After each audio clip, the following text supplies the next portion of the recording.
2 তারিখ থেকে 5 তারিখ পর্যন্ত একটা আই ক্যাম্প হবে এখানে নেপাল রাষ্ট্রের সহযোগিতায়। এই 20 কোটি মানুষের দেশে সব কিছু সরকারের উপর ছেড়ে দিলে কি সেটা সম্ভব হবে? প্রত্যেকটা মানুষকে সচেতন হতে হবে, তার নিজেকে পরিবর্তন করে আনতে হবে, তার নিজেকেও আপনার নাগরিক হিসাবে গড়ে তুলতে হবে।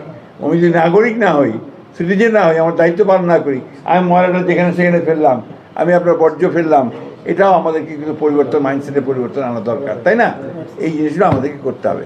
এটাই আমি বলবো যে সব কিছু করার চেষ্টা করা হচ্ছে, সরকার অত্যন্ত আন্তরিকতার সঙ্গে চেষ্টা করছে। নারী ও শিশুদের ব্যাপারটা অনেক বেশি আন্তরিকতার সঙ্গে চেষ্টা করা হচ্ছে। আইন পরিবর্তন করা হয়েছে, আপনি জানেন যে একেবারে মৃত্যুদণ্ড পর্যন্ত দেওয়ার ব্যবস্থা করা হয়েছে, সেই কাজও আমরা করছি। মাদককে বন্ধ করার জন্য আমরা স্থানীয়ভাবে ব্যবস্থা নিচ্ছি, সেই সঙ্গে আমাদের জাতীয়ভাবে ইতিমধ্যে আইন তৈরি হয়েছে, মৃত্যুদণ্ড পর্যন্ত দেওয়া হবে। সুতরাং এটা সামগ্রিক একটা ব্যাপার, এটা বিচ্ছিন্ন কোনো ব্যাপার নয়।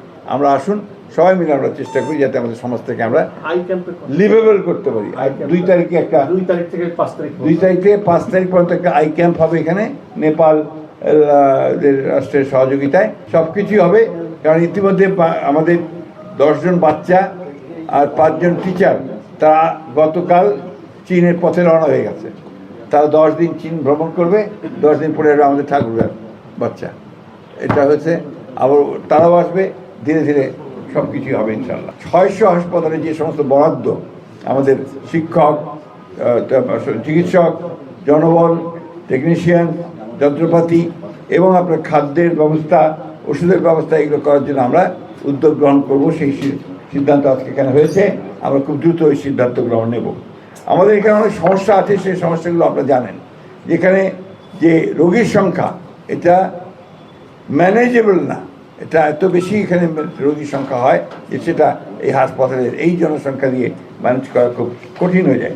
এখনও খাদ্য বরাদ্দ 250 জনের, অর্থাৎ ওষুধ 250 জন, অর্থাৎ এখানকার যে অ্যানোমেলিসগুলো, এটা আপনার বহুদিন ধরে হয়ে আসছে। আমরা এখন এটাকে কারেক্ট করার চেষ্টা করব। আমাদের ডিসি মহোদয় ইতিমধ্যে অনেক উদ্যোগ নিয়েছেন, আমাদের এসপি সাহেব উদ্যোগ অনেকগুলো নিয়েছেন, আমাদের আপনার পিডাব্লিউডির এক্সিকিউটিভ ইঞ্জিনিয়ার তিনি অনেকগুলো কাজ করেছেন, ইতিমধ্যে তাদের ধন্যবাদ জানাই।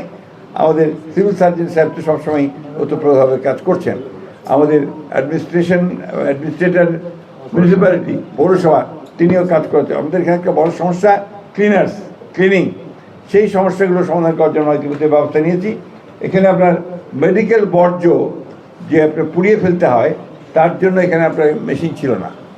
তা আমি জিজ্ঞেস করবো যে মেশিনের দাম কত, তো বলে 8-9 লাখ টাকা এটা হয়ে যাবে। আমি বলেছি যে এটা আমি কালকের মধ্যে ব্যবস্থা করে দেবো।